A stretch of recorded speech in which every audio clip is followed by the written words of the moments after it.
বন্ধুরা, আজকের গল্প টুনির নতুন বাড়ি।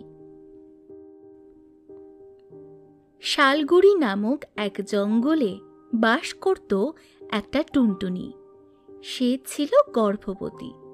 সে তার ঘর নিয়ে খুব চিন্তিত ছিল, কারণ তার ঘর ছিল খুবই পুরনো, যে কোনো সময়ে ভেঙে পড়তে পারে।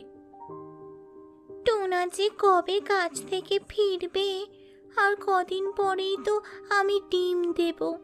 এর মধ্যে যদি বাড়ি তৈরি করতে না পারি তবে তো খুব সমস্যা হবে, কারণ সামনেই বর্ষাকাল আসছে।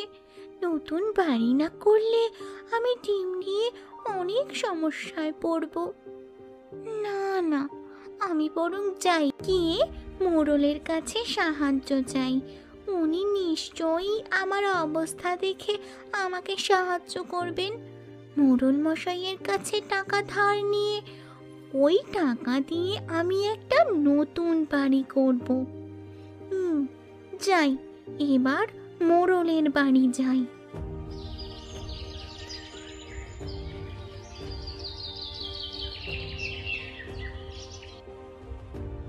মোড়ল মশাই, কি আর বলবো, কদিন পরেই তো বর্ষাকাল শুরু হবে। এদিকে টোনাও বাড়িতে নেই, আর আমার কাছে টাকাও নেই। তাই আমি আমার ঘরটা ভেঙে নতুন ঘর বানাতেও পারছি না।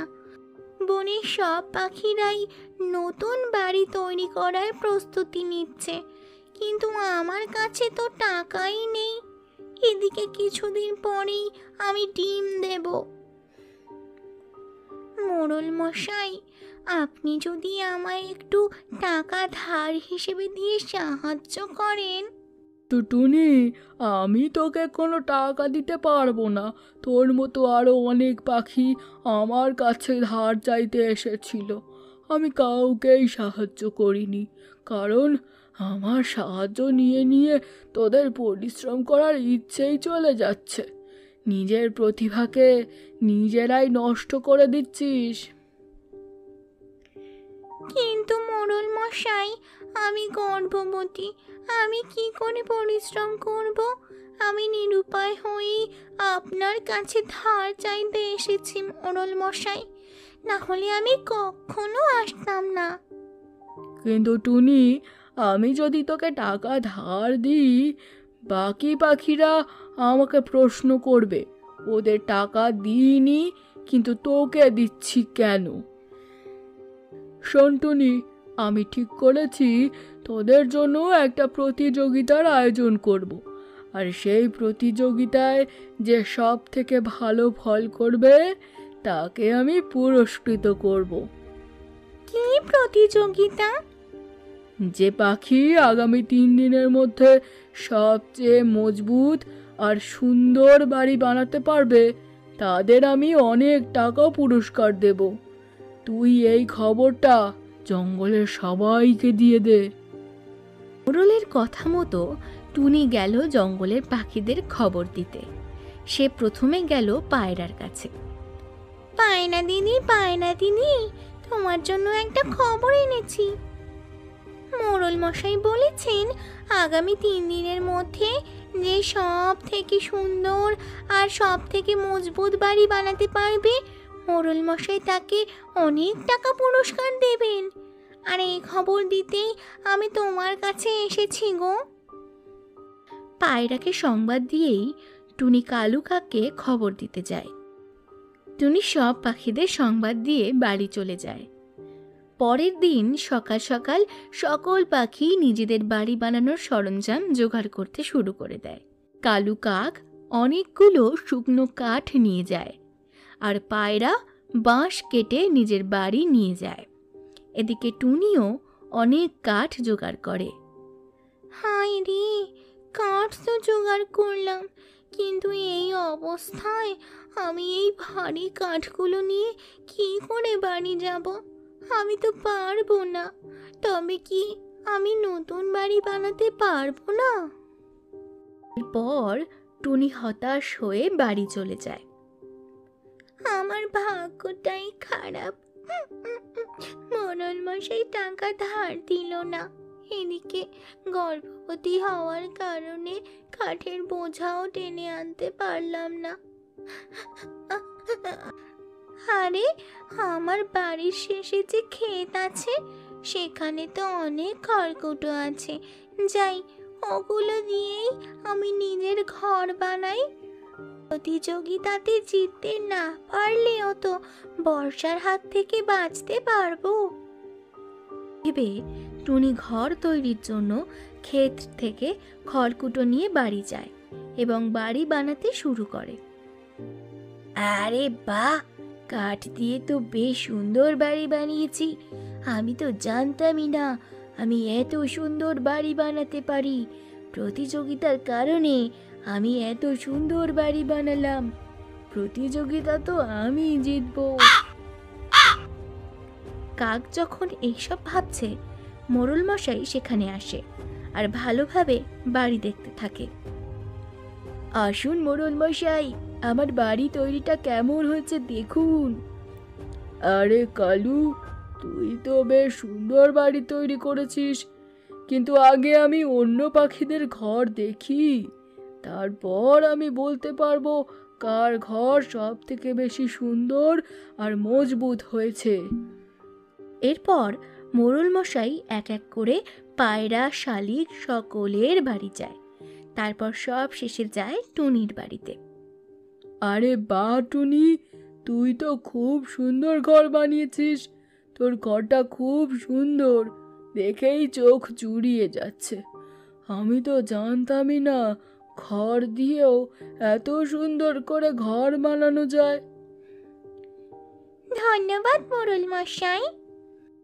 এরপর মোড়ল সব পাখিদের এক জায়গায় আসতে বলে আর বলতে থাকে, শোনো তোমরা, আমি সবার ঘর দেখেছি, সবাই খুব সুন্দর করে ঘর তৈরি করেছে, কিন্তু আমার সব থেকে সুন্দর লেগেছে টুনির ঘর, কারণ সেটা খড় দিয়ে তৈরি হলেও অনেক মজবুত আর শক্ত, আর গরমে ওর ঘরে গরমও লাগবে না।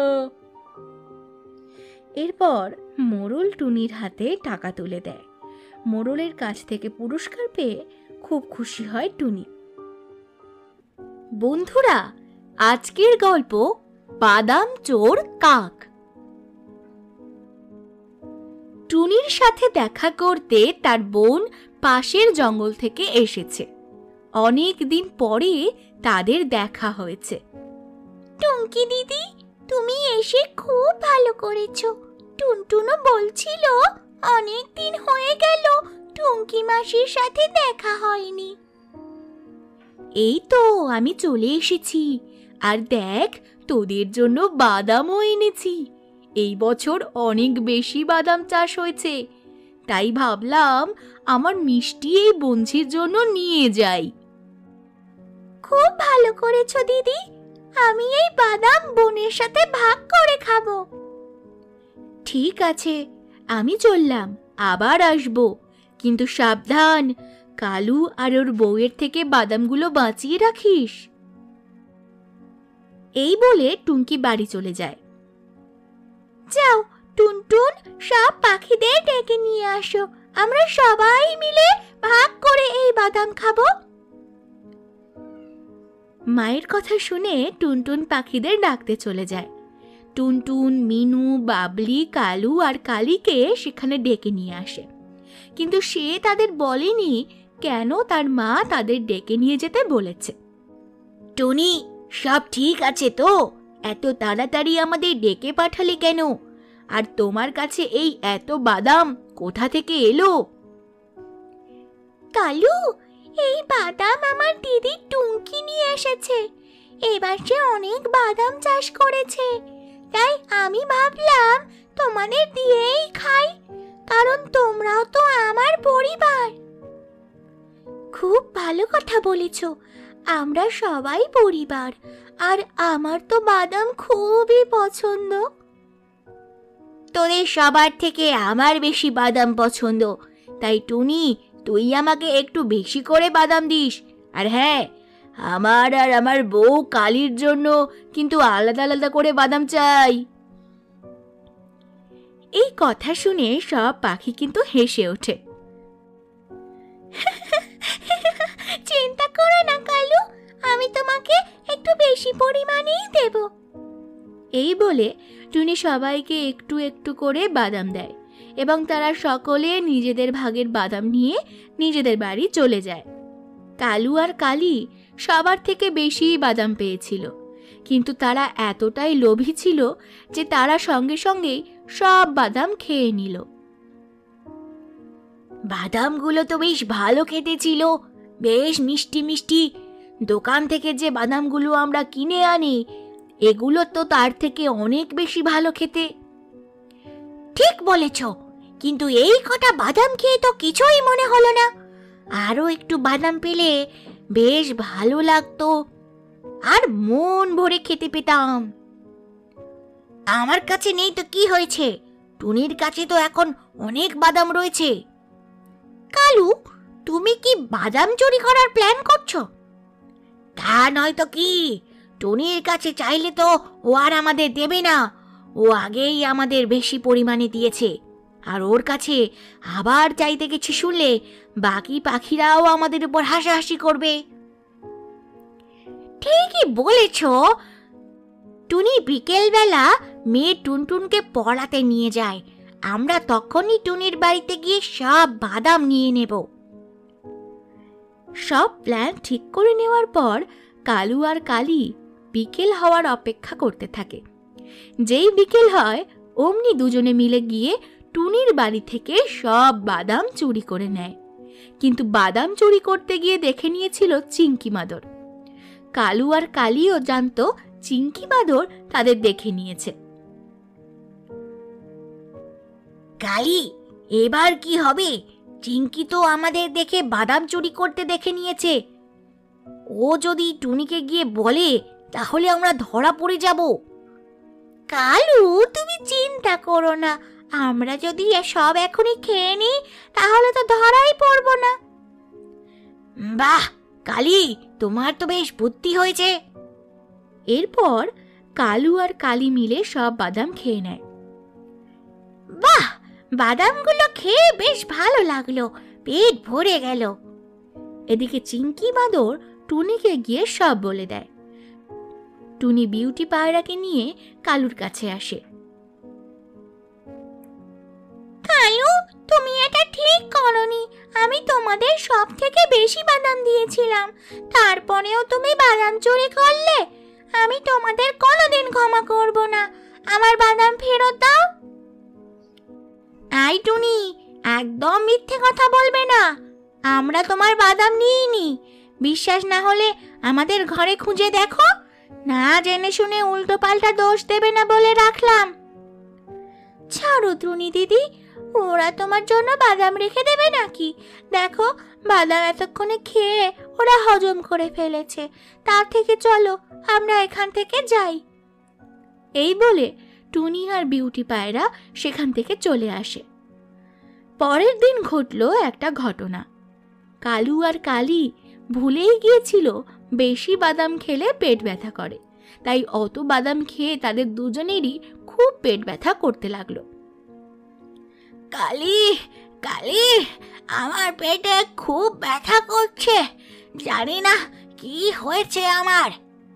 আরে কালু, আমারও সকাল থেকে খুবই পেট ব্যথা করছে। তাহলে চলো দুজনে মিলে ডাক্তারের কাছে যাই, ওষুধ খেলেই সুস্থ হয়ে যাব। এই বলে কালু আর কালী ডাক্তারের কাছে গেল। ডাক্তার আগে থেকেই বাদাম চুরির ঘটনাটা জানতে পেরে গিয়েছিল, কারণ সেখানে টুনি আর বিউটি পায়রা গিয়ে সব বলে দিয়েছিল। ডাক্তার কালুকে বলল, কালু, সত্যি কথা বলো, তুমি কালকে কি কি খেয়েছো? সত্যি কথা না বললে আমি তোমাকে এই ইঞ্জেকশনটা ফুটিয়ে দেব। ডাক্তার দিদি, আমরা তো কালকে একটু বাদামই খেয়েছিলাম, আর তো কিছুই খাইনি। আবার মিথ্যে কথা বলছো? সত্যি কথা না বললে এখনই ইঞ্জেকশন ফুটিয়ে দেব। ডাক্তার দিদি, ইঞ্জেকশন দিও না, আমি সব সত্যি কথা বলছি। টুনি, আমি সব বাদাম চুরি করেছি, আমাদের ক্ষমা করে দাও, আর কখনো এমন করব না। টুনি কালু আর কালীকে ক্ষমা করে দেয়। তোমরা ক্ষমা করলেও আমি ওদের ক্ষমা করব না। এই বলে ডাক্তার দিদি কালু আর কালীকে ইঞ্জেকশন ফুটিয়ে তাদের চুরির শাস্তি দিল। Thank you.